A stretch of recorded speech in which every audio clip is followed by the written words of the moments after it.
Se há uma organização rodeada de mistérios e que está presente no imaginário popular, essa organização é a maçonaria.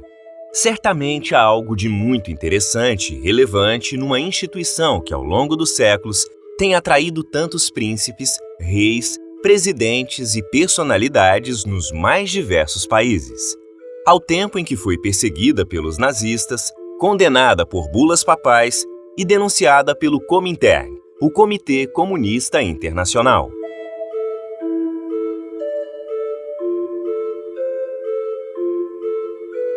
Muitos dos mais famosos líderes políticos de diferentes nacionalidades foram maçons.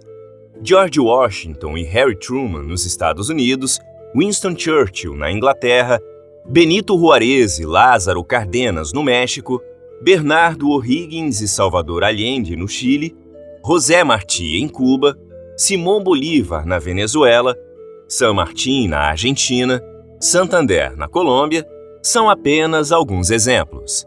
No Brasil não foi diferente. Dom Pedro I, José Bonifácio e Deodoro da Fonseca também faziam parte dessa sociedade secreta. As personalidades ilustres que foram maçons não estão restritas ao campo político e podem ser encontradas nos mais diferentes setores. O músico Mozart, o filósofo Voltaire, o mágico Houdini, o escritor Oscar Wilde, o polímata Benjamin Franklin e o empresário Henry Ford são apenas alguns exemplos de famosos que frequentaram as colunas da maçonaria.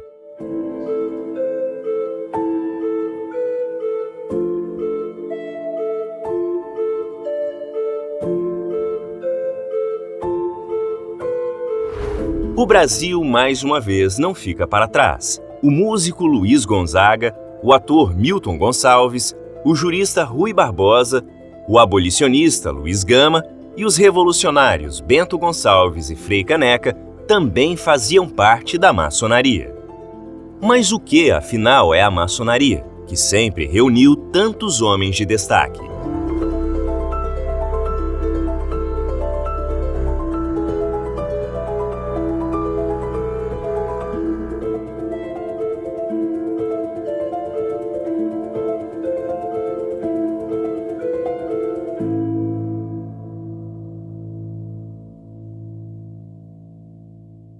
A maçonaria é um belo sistema de moralidade velado em alegorias e ilustrado por símbolos.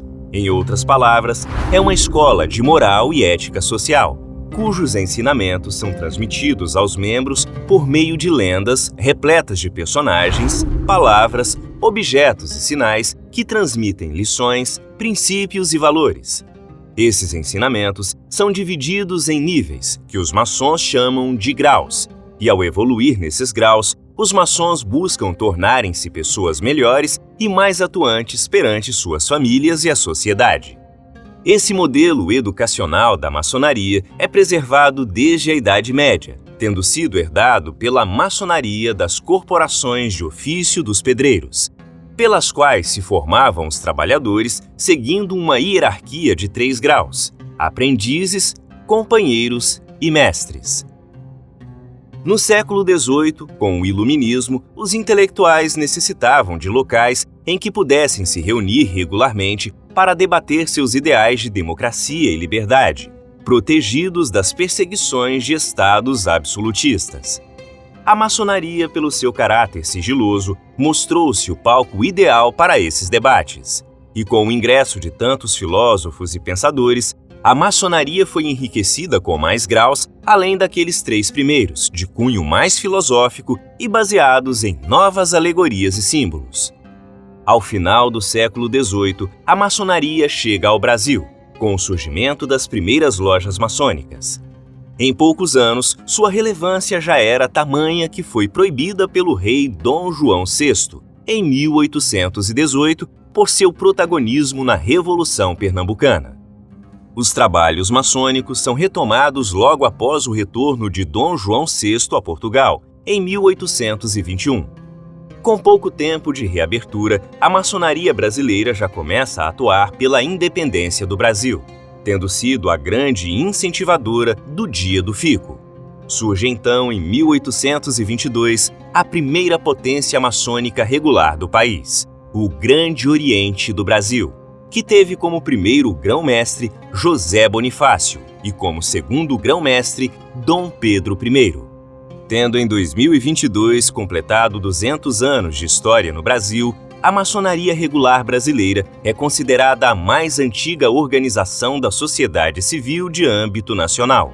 Mas nesses 200 anos, o que ela tem feito pelo país? Como ela atua no presente? E quais são seus planos e desafios para o futuro? Para responder essas perguntas, convidamos o professor Kênio Ismail, maçom grau 33 e pesquisador, com dezenas de artigos e livros publicados sobre a maçonaria no Brasil, que nos abrirá as portas das principais organizações maçônicas do Brasil.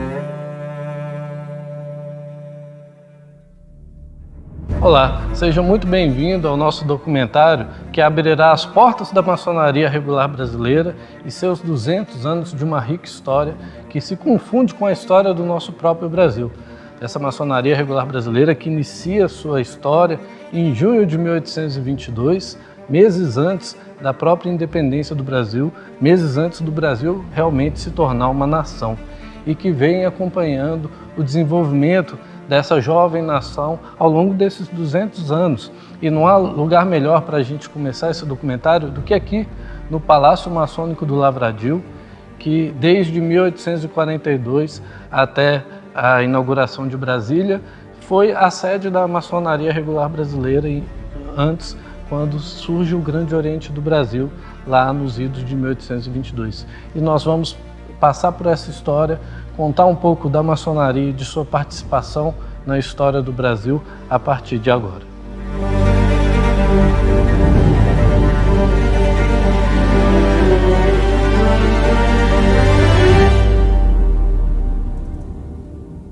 Que entre essas colunas do Templo Nobre, do Palácio Maçônico do Lavradio, grandes vultos da nossa história brasileira frequentaram as reuniões maçônicas, em que pese as primeiras lideranças maçônicas, que também eram lideranças do nosso país, como José Bonifácio e Dom Pedro I, não frequentaram esse templo, já que ele foi adquirido pela maçonaria em 1840 e começou sua atividade em 1842, várias das outras personalidades que nós podemos destacar, como Marechal Deodoro da Fonseca, Rui Barbosa, Quintino Bocaiúva e muitos dos presidentes da Primeira República, mais exatamente 8 dos 12 primeiros presidentes da Primeira República, eles eram maçons e em algum momento de suas vidas maçônicas participaram de trabalhos neste templo em que nós estamos neste exato momento. E então aqui a gente pode respirar um pouco da história do nosso país, em especial um pouco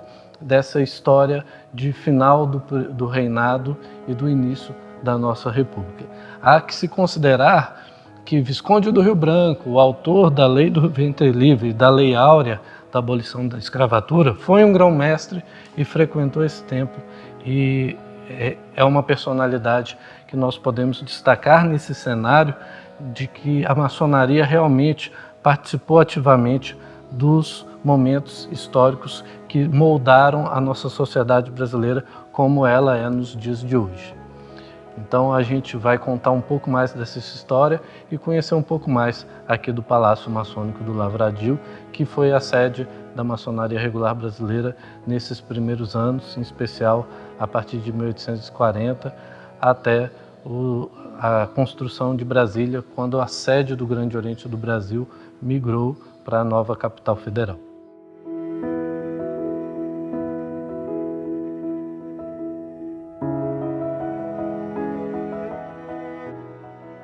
Como eu disse anteriormente, a maçonaria regular brasileira ela surge em junho de 1822 com a fundação do Grande Oriente do Brasil. E por muitos anos, o Grande Oriente do Brasil foi a única organização maçônica brasileira a qual todas as lojas maçônicas em funcionamento no nosso país eram vinculadas. E aqui também funcionava o Supremo Conselho do Rito Escocês Antigo e Aceito, que é o rito mais praticado no Brasil e em todo o mundo. Então, tudo se concentrava aqui no Palácio Maçônico do Lavradio, em que se tratasse de maçonaria. Toda maçonaria, seja no simbolismo, os 3 graus simbólicos de aprendiz, companheiro e mestre, seja nos chamados altos graus, que no caso do rito escocês antigo e aceito são 33 graus, essa administração do 4º ao 33º grau é responsabilidade do Supremo Conselho na época do Império do Brasil. Todos eles funcionavam juntos, concomitantes, aqui no Palácio Maçônico do Lavradio. E por muitos anos, o grão-mestre do Grande Oriente do Brasil assumia automaticamente soberano grande comendador do Supremo Conselho do Brasil, e assim a gente tinha o funcionamento da maçonaria brasileira, em especial aqui no Templo Nobre, onde grandes acontecimentos ocorreram não só para a história do Brasil, mas principalmente para o desenvolvimento da nossa sublime instituição.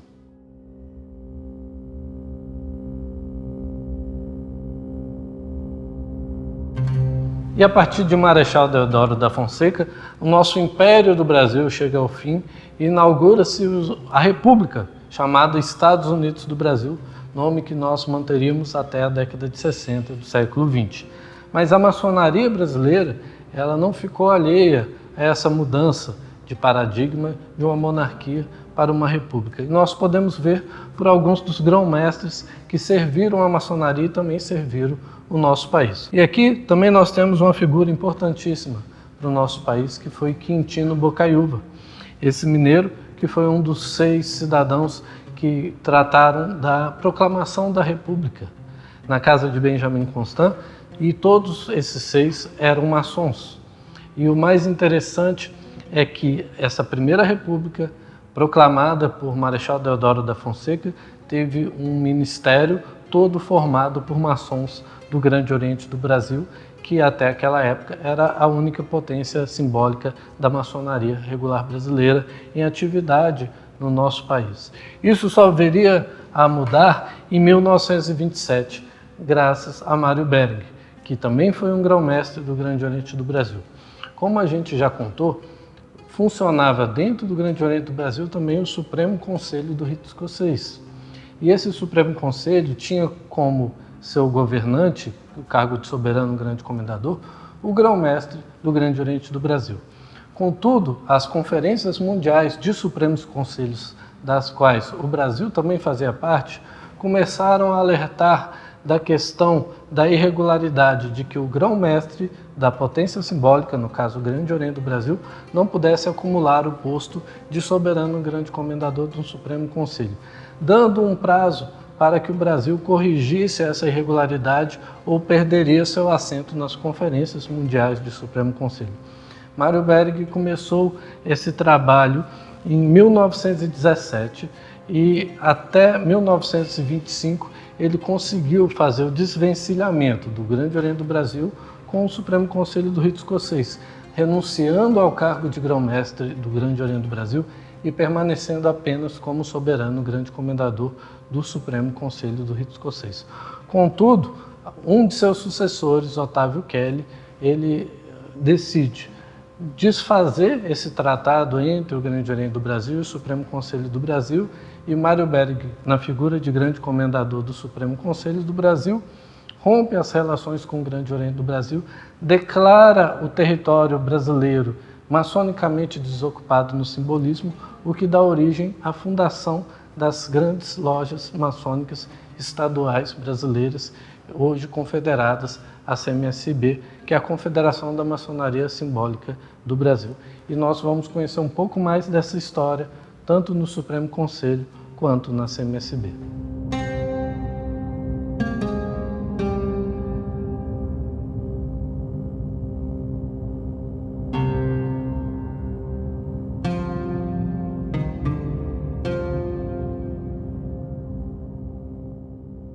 E hoje nós estamos aqui em Brasília, na capital do nosso país, onde também está localizada a nova sede do Grande Oriente do Brasil.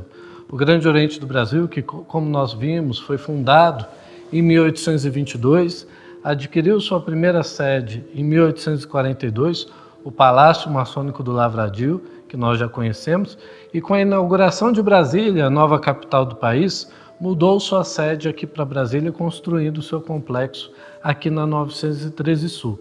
Estamos precisamente no Museu da Maçonaria Brasileira, localizado aqui dentro da sede do Grande Oriente do Brasil, e vejo aqui ao meu lado a galeria de ex-presidentes da República que eram maçons. Então nós temos aqui desde Marechal Deodoro da Fonseca, o primeiro presidente do Brasil, passando por 12 presidentes da República que eram maçons, tendo por último o nosso irmão Jânio Quadros, que foi nosso último presidente, de fato, maçom na nossa República. O Brasil já teve 38 presidentes da República, sendo que 12 deles eram maçons e maçons ativos, participativos na maçonaria. E agora nós vamos fazer um tour pelo Museu Maçônico do Grande Oriente do Brasil, que conta um pouco dessa história de 200 anos de atividade no nosso país.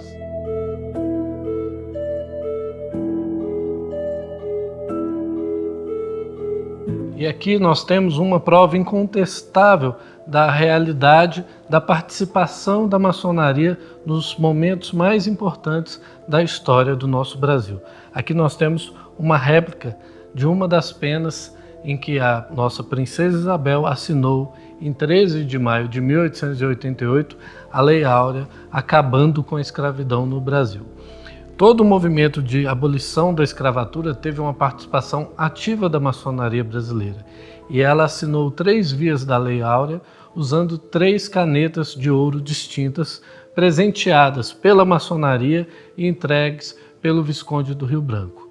A família imperial brasileira cedeu uma dessas penas originais para o Grande Oriente do Brasil, que aguarda em um cofre e mantém essa réplica idêntica aqui à disposição para os visitantes do Museu da Maçonaria Regular Brasileira.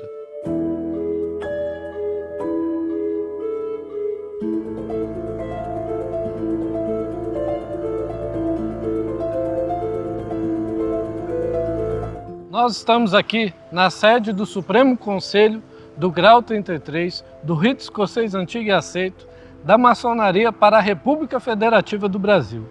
Para entendermos o que significa esse longo nome, a gente precisa antes voltar lá no início sobre o que é a maçonaria. A maçonaria é um belo sistema de moralidade, velado em alegoria e ilustrado por símbolos.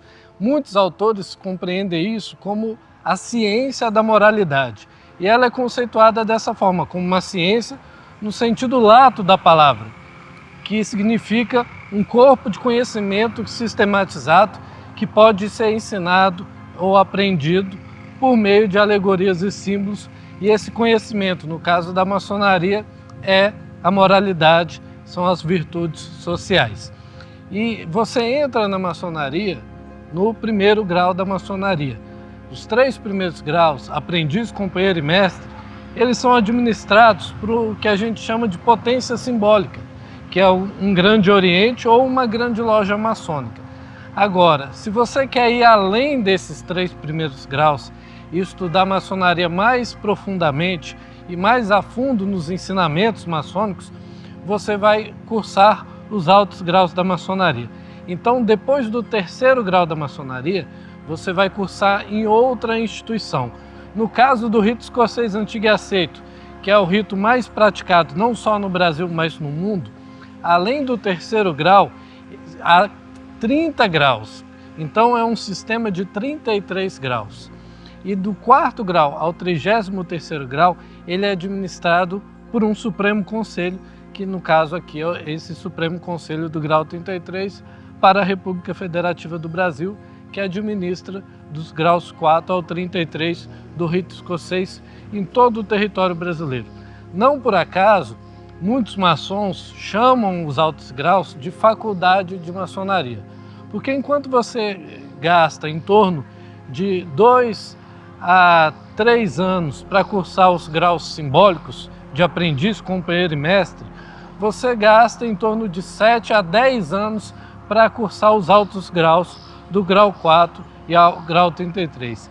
E nós vamos conhecer um pouco da história do Supremo Conselho, que, como nós dissemos, ele funcionava junto do Grande Oriente do Brasil, lá no final do século XIX, início do século XX, e como que ele saiu do Palácio Maçônico do Lavradio e veio aqui para Jacarepaguá, onde nós estamos neste momento.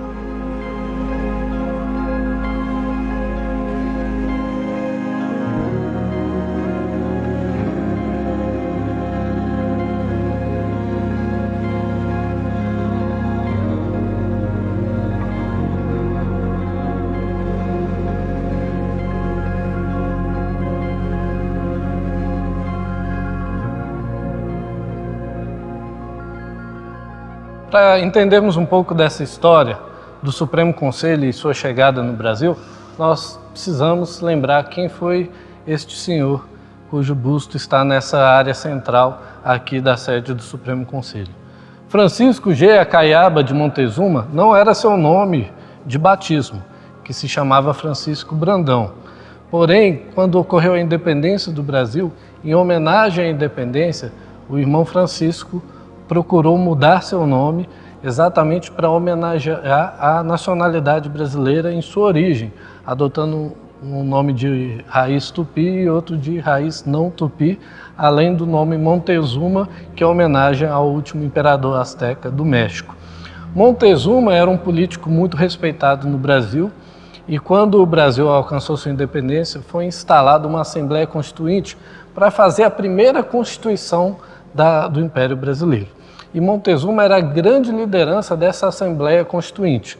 Como deputado nessa Assembleia, eram os seus discursos que ditavam o ritmo das mudanças que essa Constituição viria a ter. Havia, claro, outras grandes lideranças, como José Bonifácio, também maçom, e Carlos Antônio de Andrada, que também era maçom.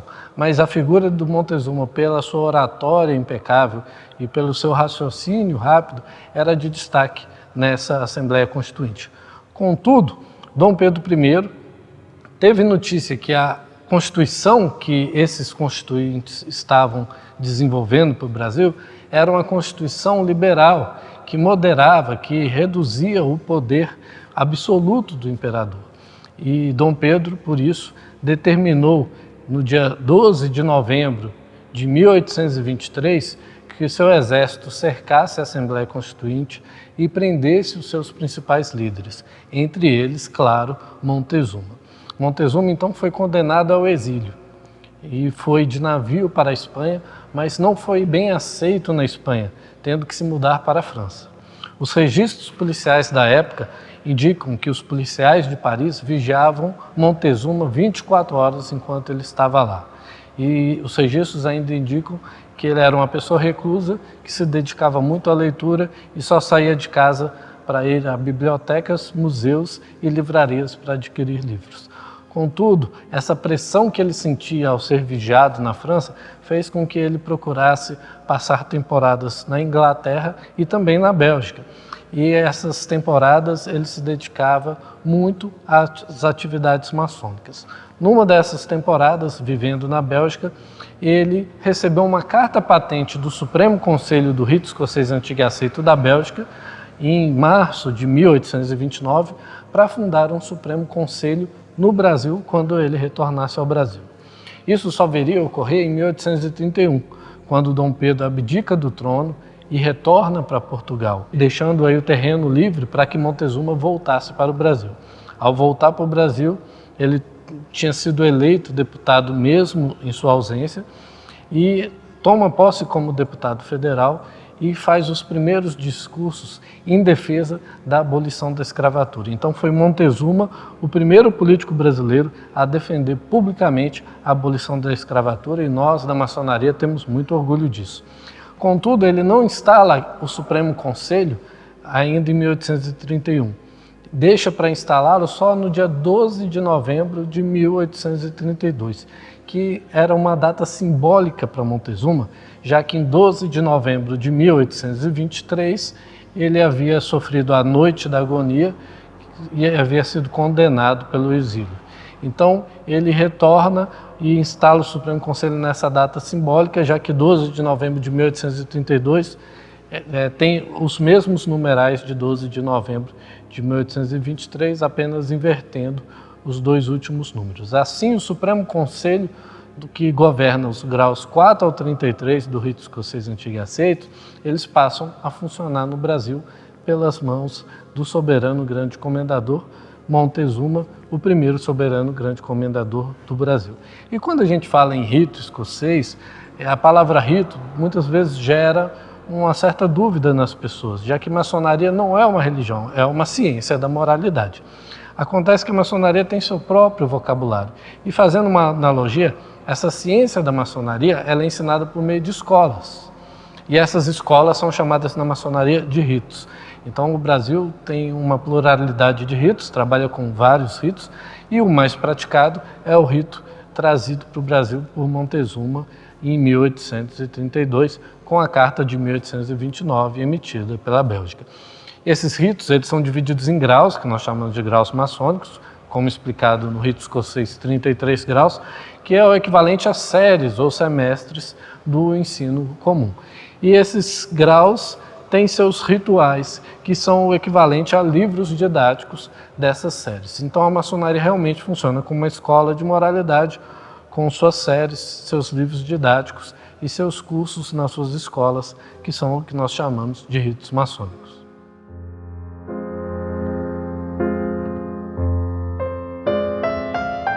E aqui nós voltamos à figura de Mário Bering, que nós já apresentamos sua figura pelo quadro no Palácio Maçônico do Lavradio. Era grão-mestre-geral do Grande Oriente do Brasil e soberano grande comendador do Supremo Conselho do Rito Escocês, como seus antecessores, mas garantiu a prática da regularidade internacional, como era exigido pelos demais Supremos Conselhos do mundo, separando o Supremo Conselho do Grande Oriente e garantindo a soberania, a autonomia e independência do Supremo Conselho dos graus simbólicos, como é a prática hoje em todos os países que têm um Grande Oriente ou uma grande loja e um Supremo Conselho devem funcionar dessa maneira.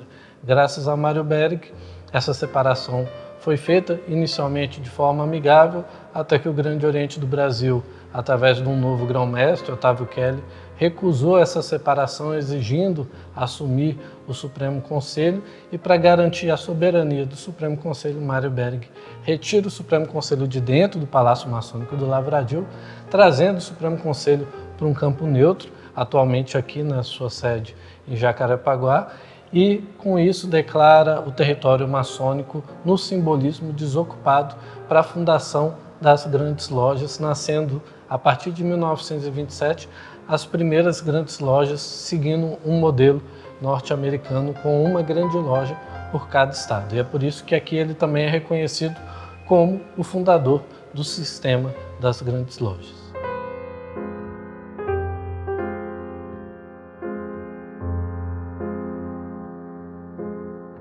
Diferente das grandes lojas e grandes orientes, que convivem em harmonia, mais de um dentro do mesmo território, dentro de um mesmo estado ou mesmo país, os Supremos Conselhos seguem uma regra diferente, já que possuem uma constituição própria do rito escocês antigo e aceito, podendo existir apenas um por país, e esse um tem que comprovar que é uma descendência do Supremo Conselho Mãe do Mundo, fundado em maio de 1801 em Charleston, na Carolina do Sul, nos Estados Unidos da América.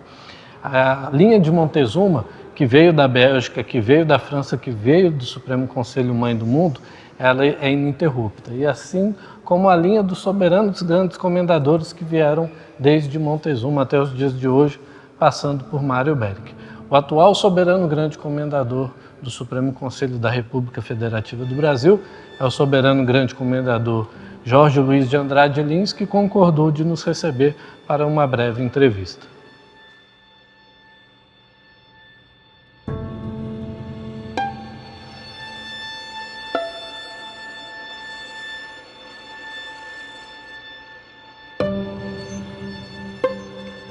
São conselhos que são antigos.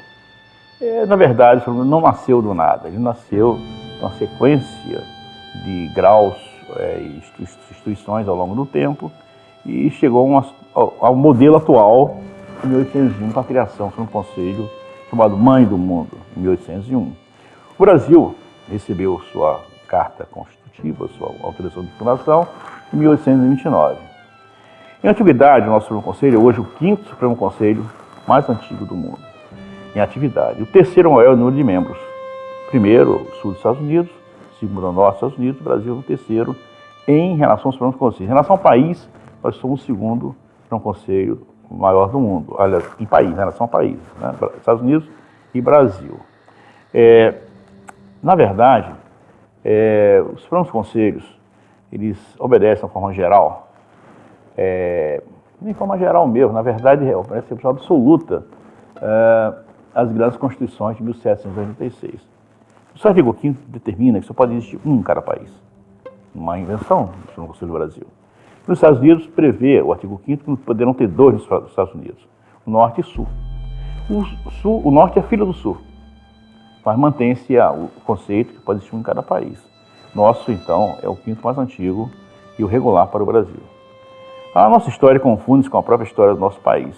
Haja vista que nossas fileiras passam diversas personalidades, pessoas importantes e que muito contribuíram para o progresso do Brasil. O Supremo Conselho é uma instituição responsável pelos graus escoceses do país.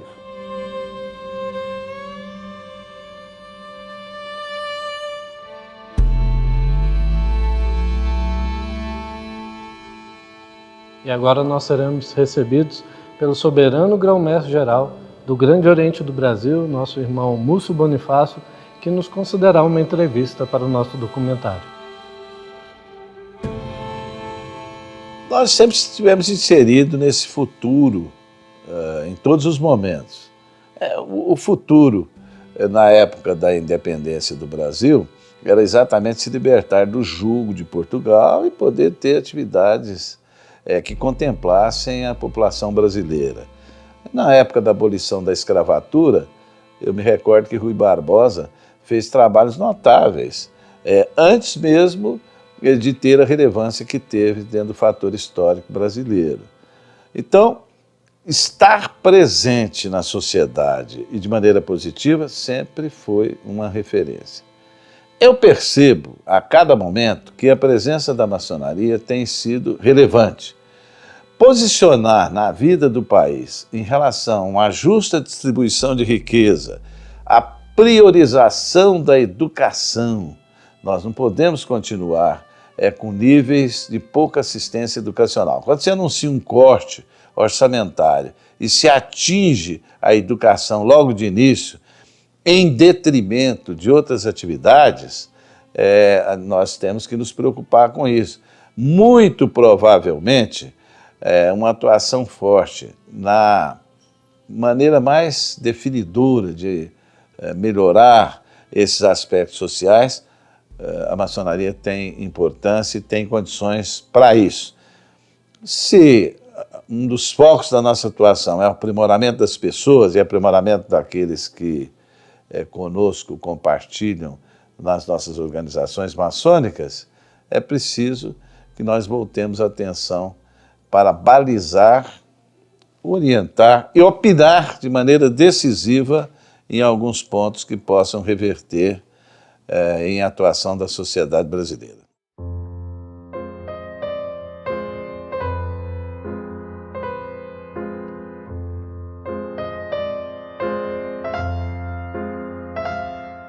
Nós estamos aqui na sede da CMSB, a Confederação da Maçonaria Simbólica do Brasil, que reúne as 27 grandes lojas regulares brasileiras, 26 nos estados, mais a do Distrito Federal. A CMSB, como nós vimos, nasceu da união das grandes lojas, que surgiram a partir de 1927, de uma cisão do Grande Oriente do Brasil, por conta de uma irregularidade de prática, na qual o Grande Oriente do Brasil também governava os altos graus, também governava o Supremo Conselho. Com a saída do Supremo Conselho para garantir a regularidade da maçonaria brasileira, o território maçônico brasileiro foi declarado desocupado, dando as portas abertas para o ingresso das grandes lojas no Brasil, que seguiram um modelo americano, com uma grande loja em cada unidade da federação, em cada estado e no Distrito Federal. Esse modelo americano a gente vê pela própria sede da CMSB, já que o Grande Oriente do Brasil segue um modelo da República Federativa do Brasil, em que se tem um estado grande e grandes orientes que são obedientes a esse estado. Já o modelo americano, que é o seguido pelas grandes lojas, você tem um estado mínimo, uma confederação pequena que funciona num escritório modesto no coração de Brasília e grandes lojas estaduais mais autônomas, soberanas, independentes e fortes, que estão mais próximas do maçom, que estão na ponta, na cidade, seja na capital ou no interior. E aqui nós seremos recebidos pelo secretário-geral da CMSB, nosso irmão Aldino Brasil, que nos concederá uma breve entrevista. No Brasil existem basicamente 3 vertentes da maçonaria regular. Seria o Grande Oriente do Brasil, existente aqui no Brasil desde 1822, a CMSB, que é a Confederação da Maçonaria Simbólica do Brasil, existente desde 1927, e a Confederação Maçônica do Brasil, que é a COMAB, existente desde 1973. A CMSB ela foi criada em 1927, através de um manifesto de Mário Berg, onde foram criadas algumas grandes lojas, e essas grandes lojas, com o passar do tempo, foram criando outras grandes lojas. Hoje nós temos um pouco mais de 3.300 lojas espalhadas pelo país, um pouco mais de 107 mil maçons, e nos 26 estados e no Distrito Federal, fazendo assim 27 grandes lojas no território nacional. Então a CMSB ela tem sede em Brasília e tem um secretário-geral que é eleito a cada 2 anos e alguém que preside as nossas reuniões, as nossas assembleias, que é sempre o grão-mestre da nossa última Assembleia Geral Ordinária anual.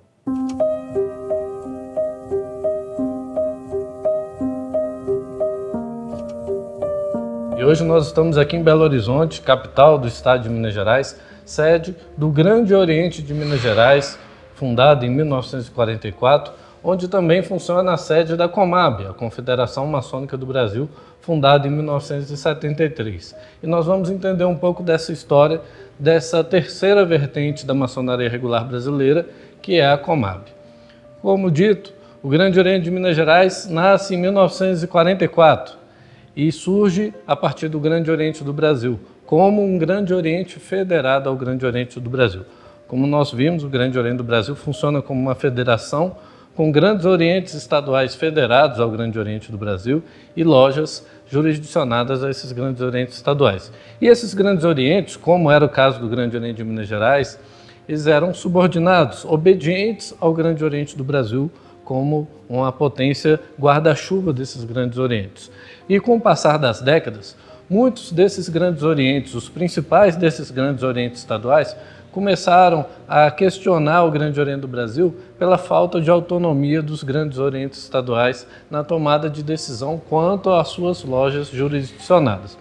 Essa tensão entre os grandes orientes estaduais e o Grande Oriente do Brasil, ela foi aumentando com o tempo até chegarmos em 1973, quando ocorreu um processo eleitoral conturbado entre um candidato da oposição, Atos Vieira de Andrade, aqui de Minas Gerais, que serviu como grão-mestre aqui do Grande Oriente de Minas Gerais, contra Osmani de Rezende, que representava os estados do Maranhão e do Espírito Santo. O Atos Vieira de Andrade tinha apoio da maioria dos grandes orientes estaduais e defendia essa autonomia dos grandes orientes estaduais perante o Grande Oriente do Brasil. Contudo, apesar de ter sido vencedor daquele pleito, o processo eleitoral realizou uma série de impugnações de votações a ponto de Atos Vieira de Andrade não ser mais considerado vencedor, que era um candidato de oposição, e o candidato de situação, Osmani Rezende, ser declarado o vencedor daquele pleito. Essa situação, essa tensão que já existia há décadas entre os grandes orientes federados ao Grande Oriente do Brasil e o processo eleitoral que levou essa situação da derrota de Atos Vieira de Andrade, mesmo com o apoio da maioria maciça dos irmãos, levaram os 10 principais grandes orientes estaduais que eram federados ao Grande Oriente do Brasil a se reunirem declararem o seu desligamento unilateral do Grande Oriente do Brasil e afundarem uma confederação para a união desses 10 Grandes Orientes, que foi o berço do que hoje se transformou a Comab, a Confederação Maçônica do Brasil. Hoje a Comab está presente em praticamente todos os estados brasileiros, com novos Grandes Orientes sendo fundados por esses Grandes Orientes que se desligaram em 1973 do Grande Oriente do Brasil. Apesar do início dessas cisões, e como a gente viu, o Grande Oriente do Brasil de 1822 sofreu uma cisão em 1927, perdendo mais da metade das suas lojas, o que deu origem ao nascimento das grandes lojas confederadas à CMSB, a Confederação da Maçonaria Simbólica do Brasil, e em 73 sofre essa segunda grande cisão com o surgimento da Comab, a Confederação Maçônica do Brasil. Hoje essas 3 vertentes, elas vivem em união, em harmonia e promovem reuniões e trabalhos em conjunto. E isso tem ocorrido dos últimos anos para cá, em que os princípios da maçonaria prevaleceram sobre essas questões do passado que promoveram essas divisões. Então hoje todos trabalham de forma unida em busca do bem comum, que é o objetivo da maçonaria, que é melhoramento do homem, o desenvolvimento moral do homem, e que esse homem melhorado impacta positivamente na sua sociedade, buscando a felicidade da humanidade e o bem-estar de todos.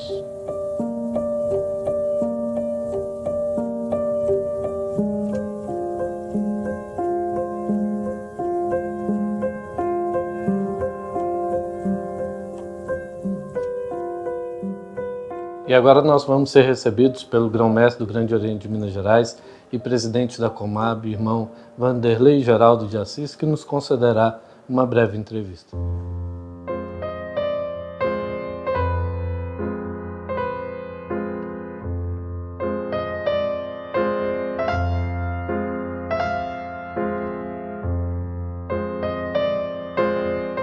Bom, a Comab, ela foi, na realidade, ela foi criada como Colégio de Grão-Mestre em 73.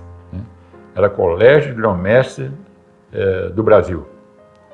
Em 91, que nós adotamos a nomenclatura Comab, que é a Confederação Maçônica do Brasil.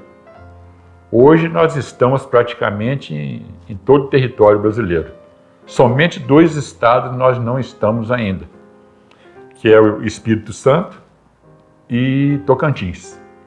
No restante nós estamos, o Espírito Santo já está em negociação, provavelmente até o final do ano, no início do ano que vem, já teremos uma potência lá no Espírito Santo, né? Nós estamos chegando por último, nós temos que estar bem afinado com todos que já estão lá.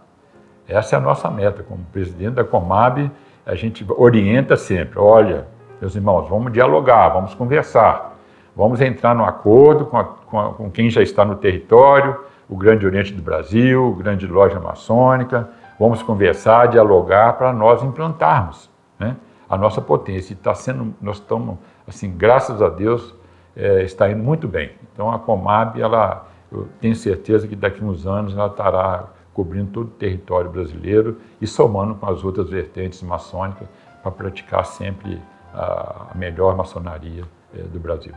A maçonaria ela é dividida em lojas maçônicas. As lojas maçônicas inseridas em municípios, em bairros, em distritos, elas procuram, né, na sociedade pessoas e trazem para o seu seio, e através dos ensinamentos morais e éticos de toda a filosofia maçônica, procuram melhorar o ser humano. Na maçonaria aprende-se fundamentalmente a respeitar as pessoas, a conviver em grupos, a entender que a força da união tem a prevalência sobre a individualidade. E a maçonaria fornece também um outro insumo na vida das pessoas. Respeitar as famílias, ter um sentimento cada vez mais próprio de pátria e também de respeito às instituições. A maçonaria, tecnicamente falando, é uma escola de moral e ética. E é uma escola filosófica. Mas filosoficamente falando, Para mim, a maçonaria é a verdadeira medida de um homem. Ah, mas como assim? Eu penso assim, vocês, ao entrarem em alguma cidade, vocês já repararam que tem um adorno com um compasso e o esquadro. E por que a maçonaria utiliza compasso e esquadro, que são ferramentas tradicionais dos pedreiros? É porque a maçonaria acredita que a grandeza de um homem ela possa ser medida, não pela sua riqueza ou pela sua fama, mas sim por suas ações. A maçonaria, eu diria que não é sigilosa, né? Não é secreta, né? Eu diria que a maçonaria ela é discreta. Nós utilizamos muito firmemente um preceito bíblico que diz que o que uma mão faz, que a outra não veja. Então, tudo que a maçonaria faz, ela não sai alardeando aí aos quatro cantos do mundo, né? O que a maçonaria faz ou deixa de fazer. Mas a maçonaria tem uma participação social muito grande e isso é visível, né, em todo o país. As atividades maçônicas, elas estão aí disponíveis, né, para quem quiser conhecer. Então, esse caráter sigiloso que colocaram na maçonaria, isso já foi há muito tempo. Isso vamos falar, isso é mais de 300 anos que foram falados esse caráter sigiloso, secreta, né? Hoje a maçonaria não tem esse caráter sigiloso, esse caráter secreto. Ela pode ser assim, discreta, né? Ela pode ser discreta, mas nós temos endereço fixo, né? Os nossos tempos todos é conhecimento de todos. Para você ter uma ideia, a minha loja tem 152 anos e ela sempre promove visitações públicas para escolas, faculdades que querem conhecer a história da maçonaria, porque eles aprendem isso na faculdade. Então nos procura para ver como que é, de fato, o que acontece, o que não acontece. E nós temos um museu lá muito rico. Tem histórias lá interessantes da nossa história do Brasil, onde a maçonaria participou ativamente. Então nós não somos secretos, não somos sigilosos. O sigilo que existe é que todo iniciado tem o seu sigilo em termos de sinais, mas isso faz parte do ritual de iniciação. Mas a maçonaria em si ela não é secreta. Qualquer um que pesquisar na internet vai ver tudo isso. Ela está aberta. Nós estamos, atualmente, a pergunta se refere à posição atual, no Grande Oriente do Brasil, experimentando uma nova fase. Nós temos certeza da nossa força histórica, do Grande Oriente do Brasil e da maçonaria brasileira. Vou relacionar aqui tudo aquilo que é muito falado perante a sociedade no nosso âmbito interno. Participação na independência do Brasil, na abolição da escravatura, na proclamação da República, em assistência social aos flagelos trazidos pelas Primeira e Segunda Grande Guerra Mundial, no movimento de redemocratização do país, enfim, tantas outras participações que são muito conhecidas da sociedade e dos maçons. Mas a preocupação é como mostrar um processo de inovação, porque todos nós sabemos que para chegar a 2 séculos, o Grande Oriente do Brasil e a própria maçonaria brasileira passou por muitas fases difíceis. Imaginemos que uma sobrevida ao longo de 2 séculos trouxe, no mínimo, soluços para todas as nossas organizações. Mas eles foram superados pela força dos quadros maçônicos, pela voluntariedade e pela contribuição espontânea, porque são organizações mantidas com os recursos dos seus próprios associados. Não há participação assim de poder público, enfim, a imperiosidade da participação de cada uma dessas organizações tem um peso relevante dos seus próprios esforços. Então, eu enxergo que inovar permanentemente é trazer para esse contexto outras alterações. Vou colocar aqui um caso para essa referência que estou dizendo agora. O GOB já tem inteligência artificial. Chegamos à conclusão de que ter essa força tecnológica é determinante. 24 horas no ar, todos os meses, ininterruptamente, e durante todo o ano. Aí o associado aciona o nosso GoBot, a inteligência artificial do GOB, e tem informações, não na totalidade, porque algumas delas dependem, às vezes, de referenciar áreas específicas, mas as mais volumosas têm atendimento digital. Vou também dar mais um exemplo dessa preocupação de fazer uma transição entre a tradição e a inovação. Nós temos também, no caso da orientação ritualística, o SOR, o Sistema de Orientação Ritualística, que tem travas e é permanentemente colocada à disposição dos associados orientações dos ritos praticados pelo Grande Oriente do Brasil. Eu poderia aqui enumerar muito mais sobre esse processo, mas o fundamental é dizer que nós não estamos apenas preocupados em manter as nossas tradições. Elas são muito importantes como referência, mas não são determinantes para chegarmos ao terceiro, quarto ou quinto século. A ordem maçônica, como um todo, perpetuou-se na história por sua imensa habilidade em adaptar-se às necessárias mudanças que o mundo lhe impôs. Com isso, tornou-se com excelência um misto de tradição e modernidade. A maçonaria brasileira foi forjada por desafios e já vislumbra tais adequações a fim de atender às exigências do mundo atual. Vivemos um mundo novo, aliás, um novo mundo novo. O homem, com a minha idade, por exemplo, presenciou o rádio a válvula. Também vi chegar o transistor e, posteriormente, os circuitos integrados. Um homem de uma idade que passou por essas fases pode ter uma ideia do que podemos ter no futuro. O metaverso está aí. Usaremos cada dia mais a tecnologia disponível. Entretanto, acredito que os encontros presenciais, toque, embora mais espaços, ainda são essenciais. Essa evolução tecnológica, né, que não vai parar e nós temos que estar seguindo ela, porque senão nós vamos ficar para trás, né? Então nós temos que colocar no nosso meio pessoas jovens. E aí nesse ponto que eu falo, os nossos sênios demolês têm que participar das nossas fileiras.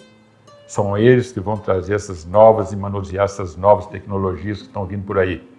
Eu te digo porque quando eu iniciei eu tinha 27 anos. Eu trabalhava numa empresa de telecomunicações. Eu fui da época que ainda existia aquele fio nu. E o telefone, muitos do interior, você só comunicava com magneto, aquela manivelinha que você tinha que tocar para comunicar. Olha o que evoluímos. Nem tanto tempo tem assim. Quando chegou aos 20 anos atrás, para vocês terem uma ideia, a nossa diretoria comunicava conosco no interior através de videoconferência. Isso era uma coisa fabulosa, porque só as grandes empresas que detinham essa tecnologia, porque era muito cara. Hoje nós fazemos videoconferência, está aqui agora, se eu quiser, eu pego o celular e fazemos a nossa videoconferência tranquilamente. Isso em 20 anos. Imagina daqui a 10 anos. Essas tecnologias todas num banco de dados, e o Facebook eu acho que vai ser o mais indicado para pegar todos esse banco de dados e todas essas plataformas, inserir numa. Né? Já temos aí holograma, né? Várias empresas grandes já possuem esse holograma, você vai, coloca a pessoa onde você quiser. Né? Então essa tecnologia ela é muito bem-vinda, a maçonaria vai ter que se adaptar e vai adaptar, eu tenho certeza, ela sempre se adaptou e a nova geração que está aí tem certeza que vai dar conta disso. A maçonaria ela tem os trabalhos presenciais que nós sabemos que nunca deixarão de existir. O que mantém a maçonaria viva, né, são os trabalhos presenciais, a fraternidade, o amor, o calor humano, né, que nos mantém sólidos. Mas é lógico que com o advento da pandemia e a inserção nesse mundo virtual, muitas coisas mudaram, né, e precisam continuar mudando. As sessões híbridas hoje são a realidade, né, parte da sessão presencial e parte virtual. Isso facilita para que nós tenhamos palestrantes de diversas localidades do Brasil e do mundo, né, participando de uma cerimônia no lugar mais longínquo que for, de mais difícil acesso. Um palestrante que teria que viajar horas e horas, despesa com hospedagem, de repente, o palestrante da sua própria residência, ele pode entrar virtualmente dentro de uma loja maçônica e realizar ali as suas atividades. E agora a grande loja maçônica do estado de Rondônia começa a trabalhar também com o metaverso, que é uma realidade também que vai logo logo fazer parte do dia a dia das pessoas, e os testes, né, são bem satisfatórios. É como se a gente tivesse realmente dentro de uma loja maçônica participando de uma sessão completamente virtual. É lógico que muita coisa tem que evoluir ainda, né, principalmente na questão da segurança, mas é algo também que não tem volta, né? A modernidade, a evolução tecnológica, ela chega para todos os ramos e também a maçonaria. A maçonaria ela participou de vários eventos históricos do Brasil. Todos eles, os grandes eventos, a maçonaria passaram por um tempo maçônico. Hoje nós estamos passando por um período que temos que atuar positivamente a favor da sociedade. Nós não podemos deixar que a maçonaria se contamine. São pessoas que não têm o menor escrúpulo falando na nossa ordem sem conhecimento. Nós temos que mostrar à sociedade quem somos. E eu tenho certeza que ela vai precisar e muito da maçonaria. E nós estamos aqui porque nós somos construtores sociais. Nós somos formadores de opinião. Então as nossas opiniões têm que ser levadas às nossas virtudes, né? Os nossos valores morais, éticos, têm que ser disseminados pela sociedade. Então a maçonaria sempre irá participar da sociedade. Hoje, 60% da população brasileira não conhece maçonaria e não sabe o que é maçonaria. Então a maçonaria precisa estar junto à sociedade, trabalhando mais na sociedade para que a sociedade saiba o que é maçonaria e também saiba qual é a importância da maçonaria para a sociedade. A maçonaria ainda tem muito a contribuir, principalmente no momento político, né, do Brasil e do mundo, onde o combate à corrupção, a manutenção do Estado de Direito, né, a manutenção do Estado democrático, isso tudo é muito importante. A maçonaria tem que estar antenada, né, e trabalhando para a manutenção das leis vigentes no país e também da nossa Constituição. Essa questão dessas manifestações, eu diria, irracionais contra as atividades maçônicas, trazendo mentiras, é de uma enorme, eu diria, injustiça. Porque o ambiente maçônico é muito propugnado por uma circunstância. Para ser maçom, mais do que religião, é preciso ter religiosidade. Mais do que uma crença no ente supremo, é preciso um compromisso efetivo em acreditar num ente supremo. Eu, então, penso assim de maneira muito clara, de que as nossas atividades diárias, cada vez mais impulsionadas por comunicações, eu vou dar um dado aqui, as nossas plataformas digitais, elas têm uma movimentação muito expressiva. O ano passado, passamos de 1,5 milhão de referências, de consultas no Google e outras plataformas. E assim, o aproveitamento orgânico dessa linha expressiva de ferramentas oferecidas pela técnica moderna de comunicação têm sido muito acompanhadas por nós. E assim sucessivamente acontece com todas as potências regulares da maçonaria brasileira. Eu coloco aqui também que cada vez mais nós estamos convencidos de que o nosso trabalho é diário, não é esse trabalho ocasional, dessas críticas ocasionais, que a gente às vezes se preocupa e tem que preocupar muito na defesa dos nossos princípios, mas eles são tão fortes que eles são inabaláveis. Nada muda a força de organizações maçônicas que, desde o início do país, têm preocupado com a sua independência, têm preocupado com a sua valorização, com a moral, com a ética, com os bons costumes. Então isso ninguém tira.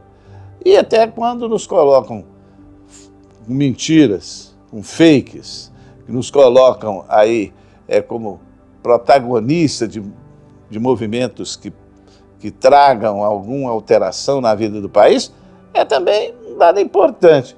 Então eu vejo isso com outro olhar, vejo com o olhar de que cada vez mais nós somos mais fortes, mais um fortalecimento comprometido com o país, comprometido com os bons costumes e comprometido com pautas que interessam a sociedade brasileira. Nesse momento em que a sociedade brasileira e mundial vive uma grande inversão de valores, potencializado por uma dualidade extremista, a maçonaria, que busca combater a ignorância, os preconceitos e os erros, além de promover a justiça, a verdade e a liberdade, terá um papel mais e mais relevante.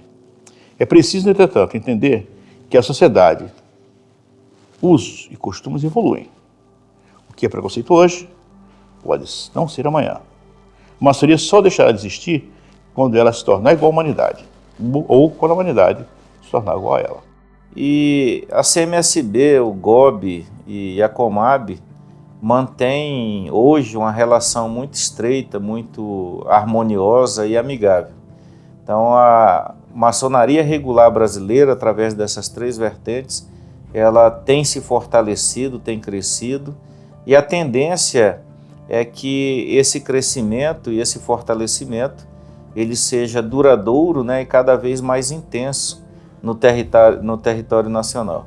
O nosso relacionamento com a Comab, com CMSB e GOB, eu digo que existe algumas coisas pontuais em alguns estados, mas nós estamos funcionando harmonicamente, fraternalmente. Eu vou dizer para você, hoje nós temos nessas três vertentes 53 potências maçônicas.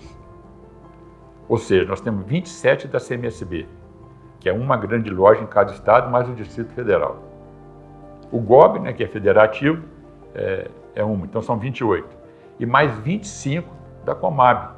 Como eu disse anteriormente, nós só não estamos ainda no Tocantins e no Espírito Santo. Então são 53 potências maçônicas.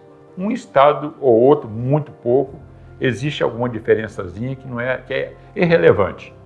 Mas eu quero destacar nessa união que no dia 15 de julho deste ano, nós tivemos uma reunião em Florianópolis, a primeira conferência da maçonaria regular do Brasil.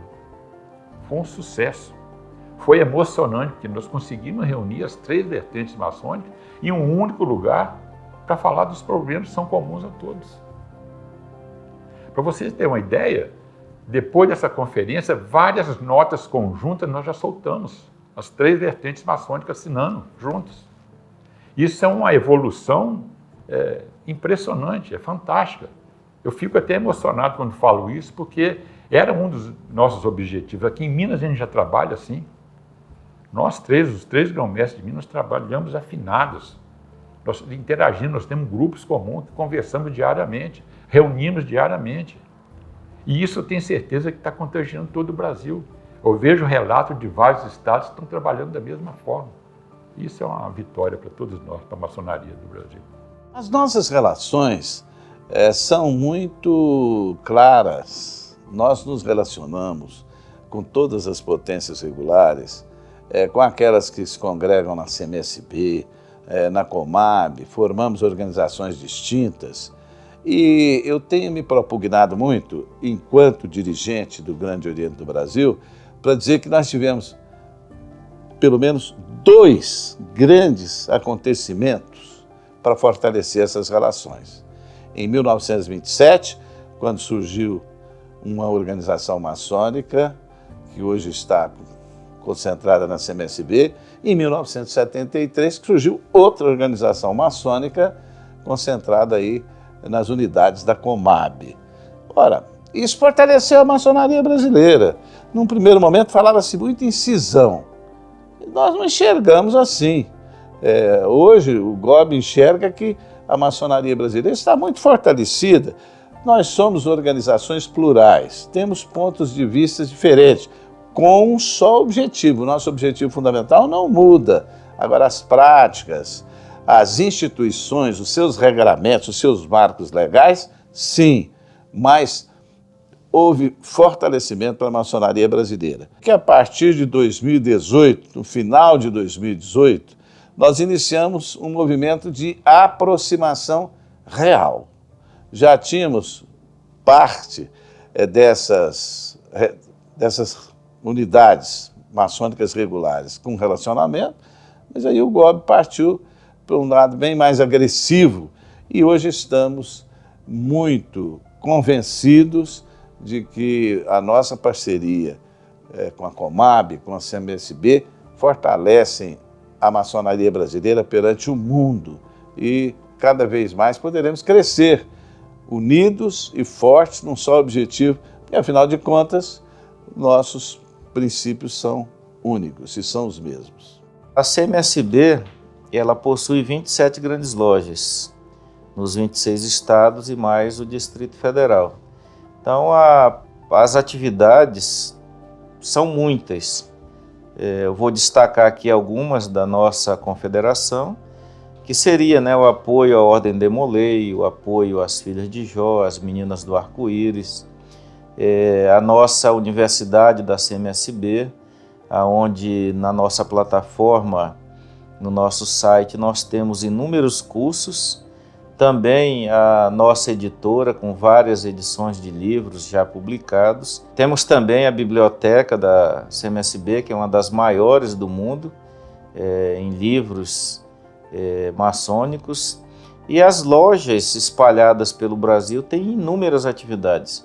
Podemos destacar aqui o apoio e auxílio à construção de hospitais de câncer, construção de casas de apoio ao Hospital de Câncer, Projeto Libertas do Rio Grande do Sul, que procura libertar crianças através da educação, projeto de apoio às APAES, enfim, são inúmeras atividades que nós temos espalhadas pelo Brasil afora. Então, falar aqui de algumas, seria até uma forma da gente esquecer.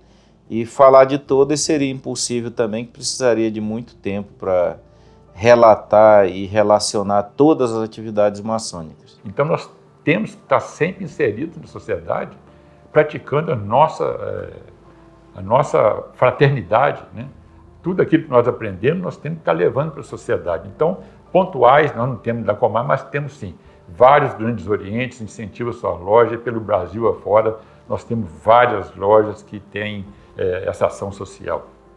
Eu destacaria muitas ações sociais, mas olha, os exemplos pelo nosso modelo, que é o modelo federativo, olha, eu quero dizer que esse modelo federativo surgiu antes da Federação Brasileira. Então, não é o inverso. Nós não copiamos o modelo federativo nacional. Ele foi introduzido e aprimorado e depois também institucionalizado. Mas nós temos, só para citar exemplo, creches, escolas, hospitais, participações integradas em organizações como Santa Casas, hospitais especializados em oftalmologia. E se a gente fosse citar exemplos, tem uma experiência em Sorocaba extremamente interessante. é onde se faz transplante de córnea mais avançados aí do Brasil. Nós temos, por exemplo, uma casa de idosos que é mantida lá em Aracaju, dirigida por maçons, que é também uma referência. O mesmo acontece no Maranhão. E assim sucessivamente em vários pontos do país. Em Goiânia, temos lá uma unidade da Fama, uma fundação que cuida e que tem lá milhares de crianças na sua assistência e que já foi referência aí nacional, ganhando prêmios e sendo incentivado e colocado como referência. Mas são centenas de atividades que cada vez mais se exteriorizam. A Fraternidade Feminina Cruzeiro do Sul lançou uma atividade fixa que está revestido lá do nome de Fraternidades que Inspiram.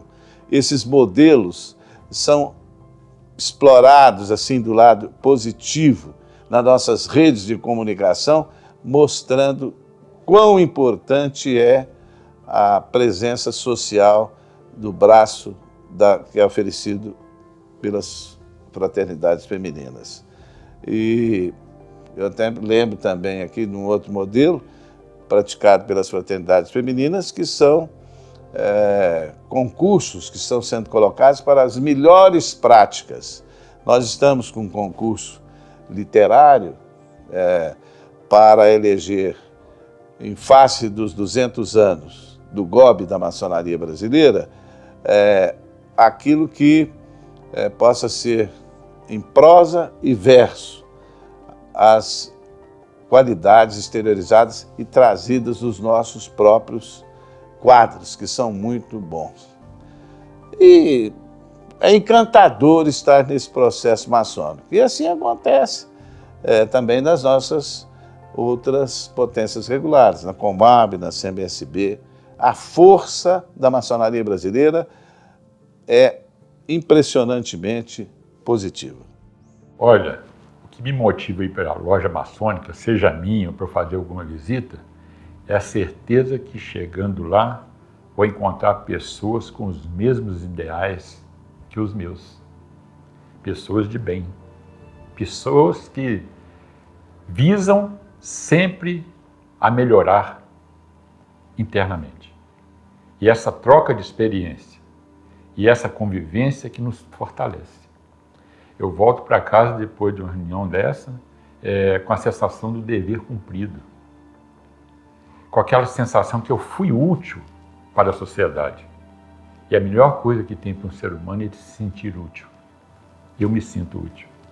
Então, quando a gente vai numa loja maçônica, né, a gente sempre procura trabalhar o nosso crescimento moral, intelectual e espiritual. E quando a gente consegue isso, é lógico que a gente retorna, né, para a loja maçônica para continuar trabalhando esse crescimento e essa nossa evolução. O que motiva o maçom a estar, depois de um dia cansativo de trabalho, estar nas atividades maçônicas, ou mesmo às vezes nos finais de semana, são os desejos de ver realizadas as questões mais relevantes para a sociedade. É a motivação que faz com que o salário do voluntário seja a realização de ver acontecer. Eu diria que esse é o maior sentimento daqueles que são maçons. Muito difícil uma palavra. Como resumir em apenas um termo, uma instituição centenária e cosmopolita como a maçonaria? Depositar ensinamentos de diversas escolas iniciáticas, desde a antiguidade. Tarefa das mais difíceis, é claro. Diria que a maçonaria, por tudo que representa, expressa-se como um verdadeiro portal no processo da evolução do gênero humano. Tudo aquilo que a maçonaria representa, eu diria, comprometimento. Comprometimento em toda a acepção do termo.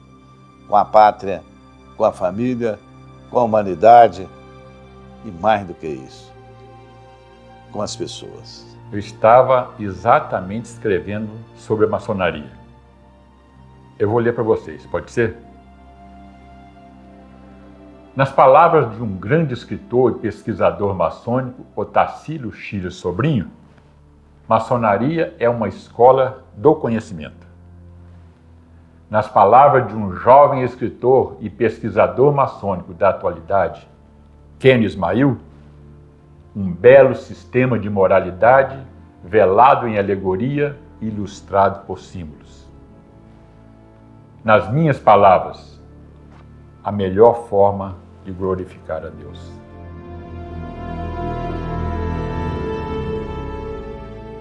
Até aqui nós falamos muito sobre maçonaria e seu passado glorioso de 200 anos de história no Brasil, em especial sobre a maçonaria regular brasileira, composta pelo Grande Oriente do Brasil, o GOB, as grandes lojas brasileiras que se confederam na CMSB, que é a Confederação da Maçonaria Simbólica do Brasil, e os grandes orientes estaduais independentes que estão confederados à COMAB, que é a Confederação Maçônica do Brasil. Essas três vertentes, o GOB de 1822, a CMSB a partir de 1927 e a COMAB a partir de 1973, formam essa que é a maçonaria unida, essa maçonaria regular brasileira. Agora nós estamos na sede do Supremo Conselho Demolei Brasil, que é, sem dúvida alguma, o maior projeto social unido da maçonaria regular brasileira. A Ordem Demolei, que chegou no Brasil há mais de 40 anos, patrocinada por essas três vertentes, o GOB, a CMSB e a COMAB, voltada para jovens de 12 anos a 21 anos incompletos, que trabalham uma série de virtudes cardeais que formam melhores homens, melhores cidadãos, melhores maridos, melhores profissionais e principalmente melhores líderes para o mundo de amanhã.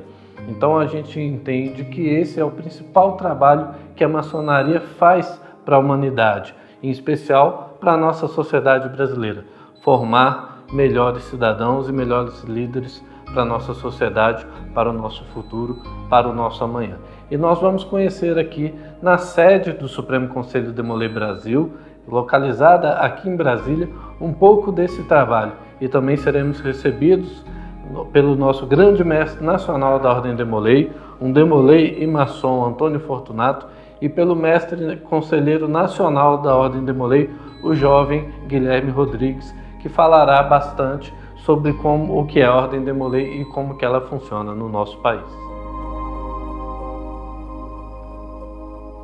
Nós estamos aqui na sede do Supremo Conselho Demolei Brasil, onde temos uma réplica do escritório de Frank Charmaland, o maçom fundador da Ordem Demolei, que foi fundada em março de 1919 em Kansas City, estado do Missouri, nos Estados Unidos da América. Aqui se vê uma alegoria do altar da Ordem Demolei, que sempre tem presente um livro sagrado, a coroa da juventude, que representa as virtudes, as 7 virtudes cardeais de um Demolei, e os livros escolares, já que a Ordem Demolei prima pela defesa das escolas públicas como alicerce da grandeza do país.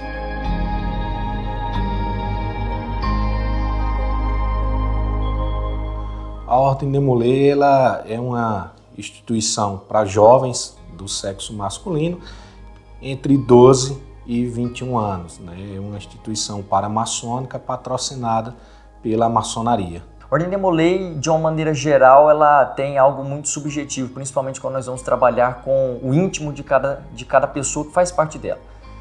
Eu vejo a Ordem Demolei como algo muito mais importante, principalmente quando nós vamos tratar dela em prol da sociedade. A Ordem Demolei ela tem uma finalidade de preparar o jovem para que nós possamos, nesse sentido, devolvermos à sociedade bons homens, bons líderes, bons cidadãos. Nosso objetivo principal é trabalharmos justamente nessa área de lapidação, mas em especial também de darmos retorno à sociedade através das nossas atividades filantrópicas sociais. Nós vivemos em um país que nós precisamos desses aspectos e a Ordem Demolei vem justamente para poder tentar sanar e amparar esses pontos que ficam por muitas vezes abertos. Olha, a Ordem Demolei ela atua nos segmentos dos jovens para poder melhorar a vida dos jovens ela é praticamente uma preparação, uma escola de lideranças, podemos dizer assim. É onde ela vai pegar esses jovens para poder aperfeiçoar o jovem, fazendo com que ele seja mais desinibido, que ele possa trabalhar, melhorar o seu pessoal, para que ele possa ter um convívio, né, na sociedade, uma comunicação melhor, que ele se torne um líder, para que ele tenha algumas experiências em sua adolescência, para que ele possa carregar em toda a sua vida, tanto pessoal quanto profissional. Nós temos então 7 virtudes: o amor filial, a reverência pelas coisas sagradas, a cortesia, o companheirismo, a fidelidade, a pureza e o patriotismo. E 3 preceitos, pautados na liberdade civil, religiosa e intelectual. Ou, para algumas outras pessoas, amor a Deus, amor à pátria e amor ao nosso lar. A Ordem de Molay, quando praticada de maneira correta, ela faz com que o jovem ele possa se preparar de uma maneira muito positiva. Nós vemos grandes evoluções naqueles jovens que fazem com que as nossas 7 virtudes sejam resplandecidas dentro de seus corações. Nós vemos evoluções dentro de suas casas, da forma com que eles tratam seus familiares. Nós vemos uma temência ao ente criador que por muitas vezes outros jovens não detêm. Nós vemos um companheirismo em que há dentro desse jovem, não apenas da instituição, mas com outras pessoas, seus amigos. Nós vemos um jovem muito mais patriota, que ama o seu país e o defende sempre que necessário. A Ordem de Molay ela busca justamente trazer esses aspectos. Então a Ordem de Molay ela prepara o jovem e o traz para uma sociedade que infelizmente por muitas das vezes acaba sendo muito cruel. E aqui a gente tem a oportunidade de errar, aprender, para que lá fora nós não cometamos os mesmos erros. Olha, a estrutura da nossa Ordem de Molay brasileira, ela se divide entre o Supremo Conselho e os grandes conselhos estaduais, como eu havia dito anteriormente, né, aqueles que nós estamos em todos os estados da federação. Então, no âmbito do Supremo Conselho, nós temos uma diretoria eleita de 8 membros, que é a diretoria adulta, todas compostas por maçons regulares, oriundos do GOB, da Comab ou da CMSB. E aí a gente tem a figura do grande mestre nacional, que é o presidente, o adjunto, o secretário e adjunto, tesoureiro e adjunto, orador e adjunto. E nas células estaduais, da mesma forma. O presidente estadual ele tem que ser um mestre maçom, alguns outros cargos admite que sejam compostos por sênior de Molays. Mas na estrutura nacional não, todos têm que ser mestres maçons. E nós temos o Gabinete Nacional, que é composto pelo mestre conselheiro nacional e o mestre conselheiro nacional adjunto, que são as maiores lideranças juvenis. E nas células dos nossos estados nós temos o gabinete estadual, que é composto pelo mestre conselheiro estadual e o mestre conselheiro estadual adjunto, que tanto a nível estadual quanto a nacional, esses cargos devem ser ocupados por jovens demolês ativos, né, aí entre 18 a 21 anos incompletos, eles precisam ser maior de idade para assumir esses cargos de liderança a nível estadual e a nível nacional também. A Ordem de Molay trabalha em uma vertente social muito importante. Durante a pandemia isso ficou muito claro. Muitos capítulos de Molays foram responsáveis por auxiliar inúmeras famílias que passavam por dificuldade, muitas famílias que passavam fome, muitas famílias que não detinham ao menos uma troca de roupa para poder vestir. Os nossos capítulos espalhados por todo o Brasil atuam diuturnamente realizando atividades filantrópico-sociais, sejam elas de doação de alimentos, de doação de roupas, de amparo social.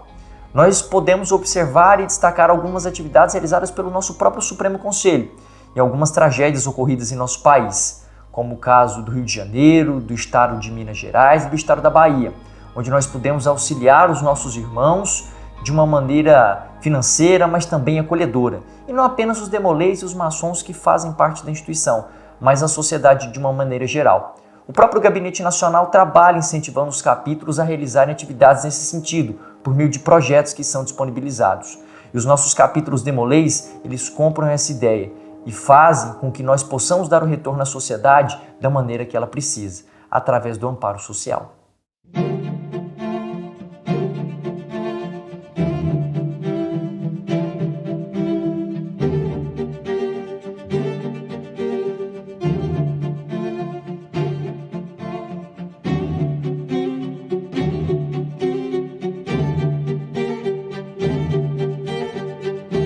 Ao longo desse documentário, nós vimos que a maçonaria não é uma religião. Muito pelo contrário, nós vimos que é exigido dos candidatos ao ingresso na maçonaria que eles professem uma fé, que eles creem no Ser Supremo e na imortalidade da alma. E a maçonaria incentiva os seus membros a serem ativos em suas religiões, a serem participativos em suas congregações. A maçonaria também não tem uma verdade definida, que é o cerne de toda religião. Nós também vimos, ao longo do documentário, que a questão do sigilo maçônico não é nenhum segredo obscuro que nós precisamos esconder dos olhos daqueles que não são maçons, dos olhos da sociedade em geral. Diferente disso, o sigilo é uma prática antiga, em especial do período do Iluminismo, enquanto os maçons discutiam as ideias que defendiam democracia e as liberdades numa sociedade que praticava um Estado monárquico absolutista. Então, em proteção aos seus próprios membros, foi garantido o sigilo das reuniões e o modo de reconhecimento dos seus membros, exatamente para proteger e garantir que todos que ali participassem fossem maçons. E essa tradição, esse costume, é mantido até os dias de hoje. Nós também vimos como que a maçonaria se desenvolveu no Brasil, suas 3 vertentes, desde 1822, de antes da independência do nosso país, até os dias de hoje, passando a surgir essas vertentes maçônicas que trabalham de forma regular e unida. O GOB, Grande Oriente do Brasil, a CMSB com suas grandes lojas e a Comab com seus grandes orientes estaduais independentes. Nós vimos toda essa história e inclusive a participação da maçonaria em momentos importantes da história do nosso país, seja da independência, da abolição da escravatura e da proclamação da República, além de vários outros momentos em que a maçonaria se fez presente para colaborar para o bem-estar da sociedade brasileira. Contudo, por que um candidato se interessaria ao ingresso na maçonaria em pleno século XXI? E para responder essa pergunta, nós convidamos alguns maçons jovens que vão dar seu depoimento do porquê eles se interessaram em ingressar na maçonaria e o que eles encontraram na maçonaria. Bom, eu me interessei por maçonaria porque eu era Demolei, né? Sou Demolei Sênior, e assim que completei 21 anos, recebi o convite para ingressar nas fileiras de maçonaria. Como eu sabia da associação, todos os costumes dela, resolvi aceitar o convite e aqui estou até hoje. Se eu fosse resumir a maçonaria em uma só palavra, seria fraternidade. A maçonaria é uma instituição que prega o bem, prega valores, uma reunião de pessoas do bem que querem evoluir e também fazer o bem para a sociedade. Escolhi a maçonaria por ser uma ordem de homens livres de bons costumes. Uma palavra para definir a maçonaria para mim é moral, porque precisamos de moral para fazer feliz a humanidade. O meu incentivo para iniciar na maçonaria foi pelos princípios que eu aprendi na Ordem Demolei e por ter tido vários exemplos de liderança adulta e incentivo dos mesmos. Maçonaria para mim é tudo hoje. Minha distração, meu hobby e além de tudo, o principal objetivo é o que me tornou melhor e me faz melhor a cada dia. Se eu pudesse escolher uma palavra para definir maçonaria, seria amor. Me interessei em iniciar pela maçonaria porque meu pai é maçom desde que eu me entendo por gente. Então eu nasci e me criei dentro dos templos maçônicos e depois tive a oportunidade de ser um membro da Ordem Demolei. E depois que eu completei essa fase dentro da Ordem Demolei, eu iniciei na maçonaria a convite do meu pai. E a maçonaria para mim é uma escola de liderança, uma escola de moralidade, um local onde a gente pratica a filantropia e a fraternidade com os demais membros da ordem. E maçonaria para mim é uma escola de gratidão, porque tudo que eu aprendi grande parte da minha vida, dentro da moralidade, eu aprendi dentro da maçonaria. Então isso para mim é uma grande lição, isso que eu carrego no meu coração. A maçonaria para mim é a união de homens virtuosos que se consideram irmãos entre si e que buscam igualdade, justiça e fraternidade para a construção de um mundo melhor. Para mim é uma instituição que é uma grande escola assim, do caráter. Ainda tenho pouco tempo de maçonaria, mas por tudo que eu vi, ela ajuda sempre no crescimento, tanto em relação ao caráter da pessoa, quanto também tenta incentivar a filantropia, ajuda ao próximo e são alguns valores que são bem conectados com o que eu acredito e cada vez mais eu busco conseguir atingir esses objetivos e participar mais.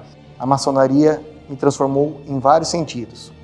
Entre eles, eu me tornei uma pessoa mais leve, uma pessoa mais justa e trabalho muito mais a caridade hoje do que trabalhava antes. Então a maçonaria, para mim, é um divisor de águas.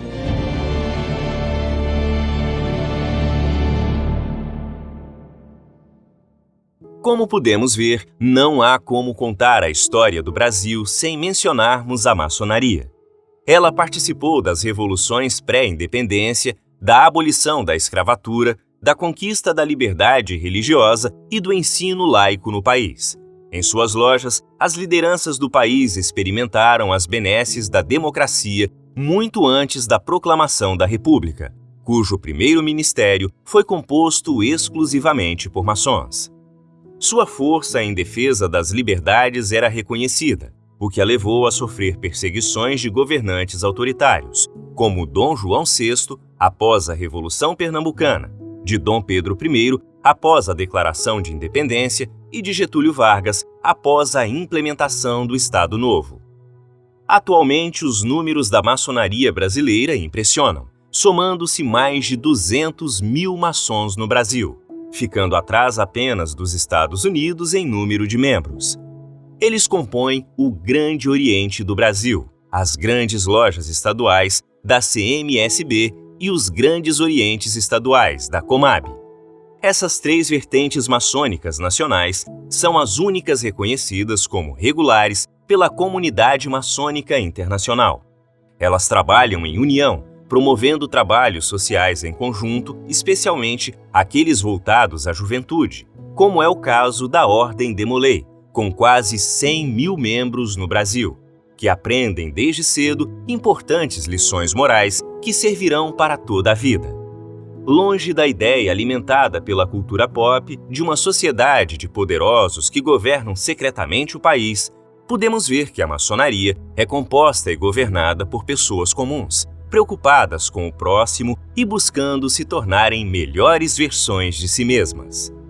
E para o futuro, as principais lideranças maçônicas do país, ao contrário do que alguns possam imaginar, não sabem o que irá acontecer, mas deixaram claro quais os valores que guiarão suas atividades, sejam elas presenciais ou online. O objetivo é a manutenção do seu quadro de homens preparados para cumprir alguns objetivos como defender a liberdade sob todos os aspectos, combater a ignorância em todas as suas formas e trabalhar incessantemente pela felicidade da humanidade e por sua emancipação pacífica e progressiva. Se eu tivesse que resumir a maçonaria em única palavra ou em uma frase, eu diria a força gravitacional. Por que a força gravitacional? Porque a força gravitacional é uma força invisível que, além de unir os corpos, ele mantém esses corpos em equilíbrio. Então, eu poderia dizer que essa força gravitacional dentro da maçonaria é o amor fraternal, o amor fraterno, que é exatamente essa força invisível também, que une todos os irmãos, independente de distância, mas estão sempre unidos. Então, se você escolhe um caminho bom, a maçonaria é o lugar. Lá você vai aprender a conviver com pessoas que têm condições de passar para você, ensinamentos de moral, ensinamentos de comportamento.